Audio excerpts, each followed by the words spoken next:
Welcome to the deep dive. Today we're going deep on a chapter called Flying Golden Essence from the Elbows. Ooh. Yeah.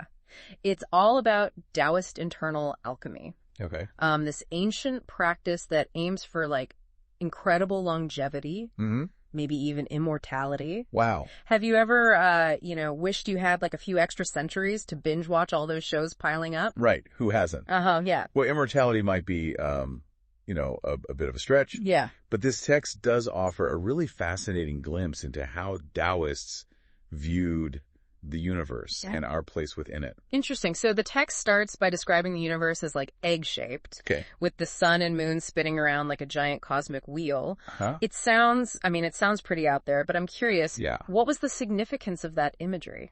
So it really highlights this core Daoist idea of yin and yang. Okay. These opposing but complementary forces that are constantly interacting to create everything around us. Yeah. The sun and moon represent those forces on a grand scale. Right. But Daoists believe they're also at play within each of us.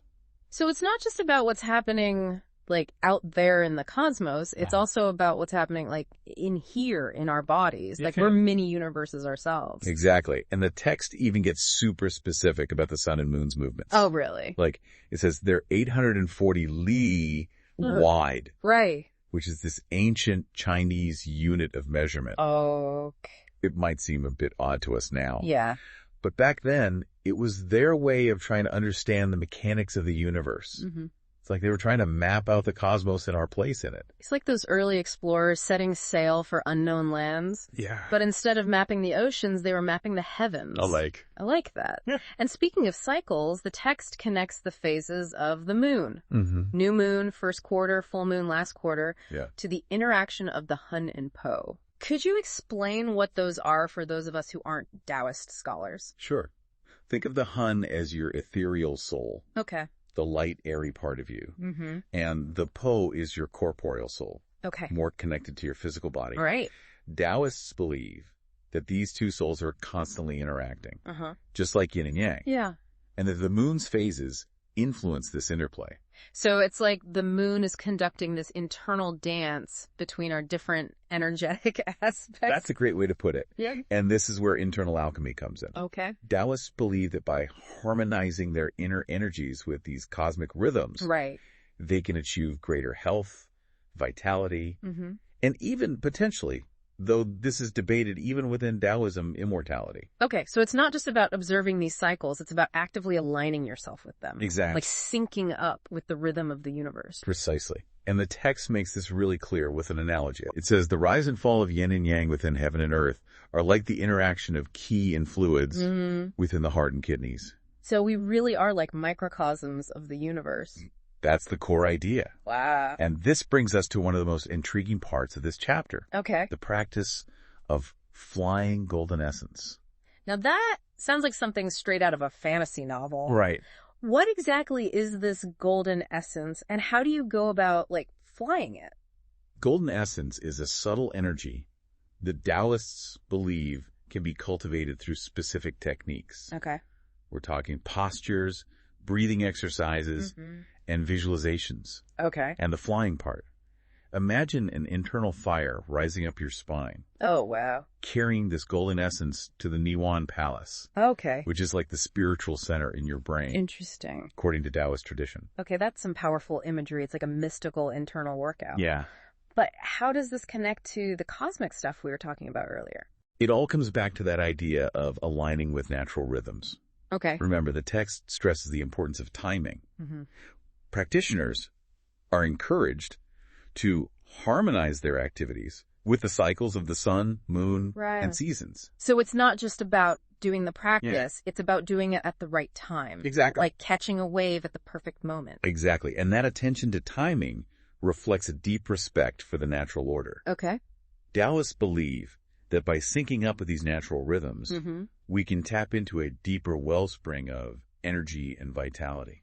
It's fascinating how this ancient practice connects these grand cosmic ideas to our everyday lives. Yeah, it is. And I'm guessing there's a lot more to unpack here. Oh, absolutely. We've only just scratched the surface of flying golden essence. Okay. Stay tuned for more as we dive deeper into this ancient Taoist practice. All right, sounds good. Welcome back to our deep dive into Daoist internal alchemy. Before we jump back into flying golden essence, I wanted to touch on something you mentioned earlier. This idea that we're like miniature universes mirroring the grand cycles of the cosmos. Yeah. It's a pretty mind-blowing concept. It is. And it's not just a Taoist idea. Oh, really? Yeah, a lot of ancient traditions, from Hermeticism to Ayurveda, have this concept of a microcosm reflecting the macrocosm. Oh. It speaks to this deep interconnectedness between us and the universe. Okay, so how does this idea actually play out in Taoist practice? What are some ways that people try to harmonize themselves with these cosmic forces? Flying golden essence is a prime example. Okay. Remember those techniques we talked about? Postures, breath regulation, and visualization. Right. They're all about cultivating and circulating this subtle energy, this golden essence within the body. Right. The text describes it as an internal fire rising along the spine and golden essence flying to the Naiwan Palace. It's like an internal dance. Right. But choreographed by the cosmos. Yeah. But how do you know the right steps? How do you actually align yourself with those rhythms? That's where discipline and timing come in. Okay. The text really emphasizes the importance of aligning your activities with the natural cycles of the sun, moon, and seasons. So it's not just about doing the practice. Yeah. It's about doing it at the right time in harmony with nature. Exactly. Taoists believe that by tapping into those natural rhythms, we can access a deeper source of energy and vitality. So it's not just about sitting on a mountaintop meditating all day. It's about integrating these practices into our daily lives. Right? Really. And the text even emphasizes things like diet and emotional regulation. It's like a whole lifestyle approach. That internal alchemy isn't just a set of techniques. Yeah. It's a way of being in the world. So you're telling me that if I want to cultivate this golden essence, I might have to rethink my late night pizza habit. Well, a balanced diet and a calm emotional state certainly help create the right internal environment for this kind of practice. Yeah. It's about cultivating inner harmony, which then resonates outward into your life. Now, I'm curious about the results of this practice. Okay. The text mentions some pretty wild stuff, creating an internal elixir, solidifying a sacred embryo, and even the birth of an immortal fetus. It's like something straight out of an alchemical recipe book. I know, it sounds pretty fantastical. Yeah. It's important to remember that these terms are often interpreted metaphorically and symbolically within Taoist internal alchemy. Okay. We're not talking about literal embryos or fetuses growing inside you. Okay, good to know. So what do these terms actually represent? Think of them as stages of transformation, both energetic and spiritual. Okay. The internal elixir, for example, is like a refined form of energy that nourishes and revitalizes the body and mind. Okay. It's the result of that inner alchemy, transforming your base energy into something more potent. So it's like upgrading your internal software. That's a great analogy. And the secret embryo represents a stage of heightened vitality and spiritual awareness. Okay. Like a blossoming of your full potential. And what about the immortal fetus? That sounds like the ultimate goal. It's often seen as the culmination of the process. Okay. A state of profound harmony and longevity. Right. But again, it's not necessarily about literally living forever. Yeah. It's about transcending limitations and reaching a higher level of being. So it's more about inner transformation than outward immortality. Yeah. It's about cultivating that deep connection with the cosmos and unlocking our hidden potential. That's a beautiful way to put it. Yeah.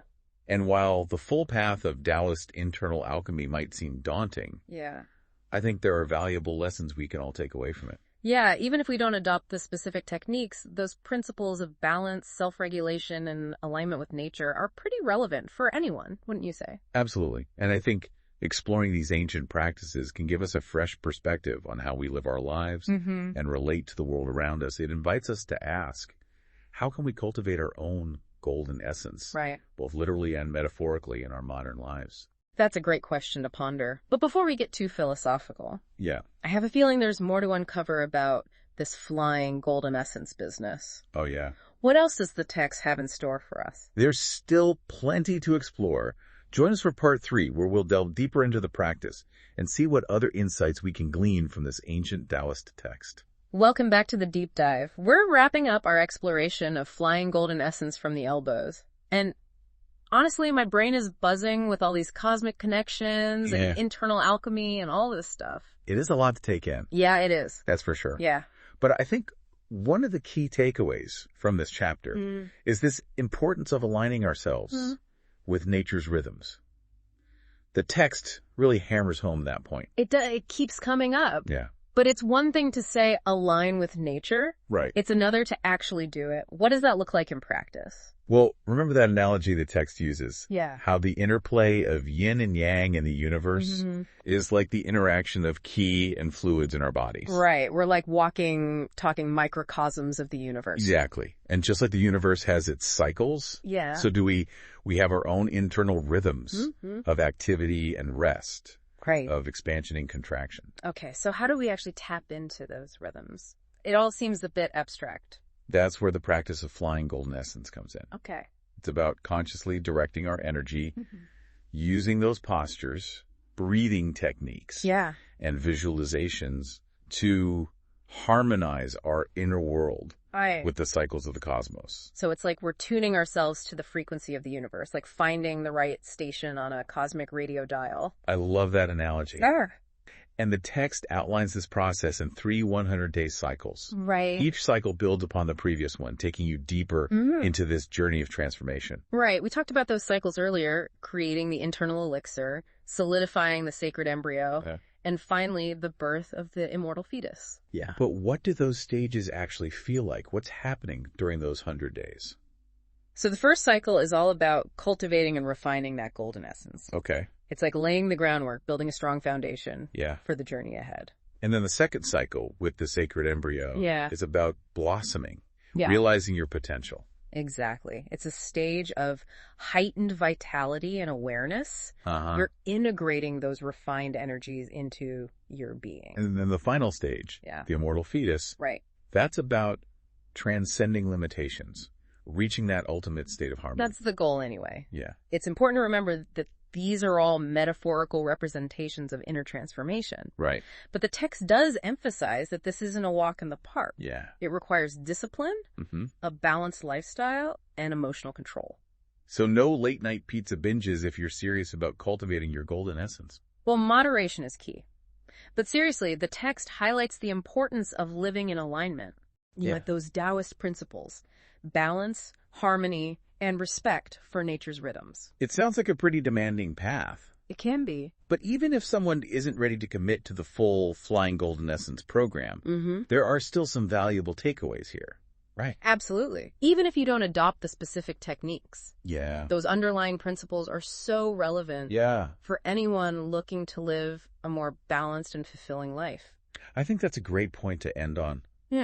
This deep dive into Flying Golden Essence from the elbows has been a wild ride. From cosmic eggs to internal fires. From subtle energies to metaphorical embryos. It's been quite a journey. It has. But I think it highlights something really important.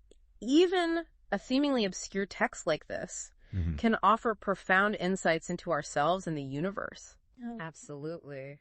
And even if immortality is a bit of a long shot, who wouldn't want to cultivate a little more golden essence in their life? Thanks for joining us on the deep dive. We'll catch you next time for another exploration into the depths of knowledge.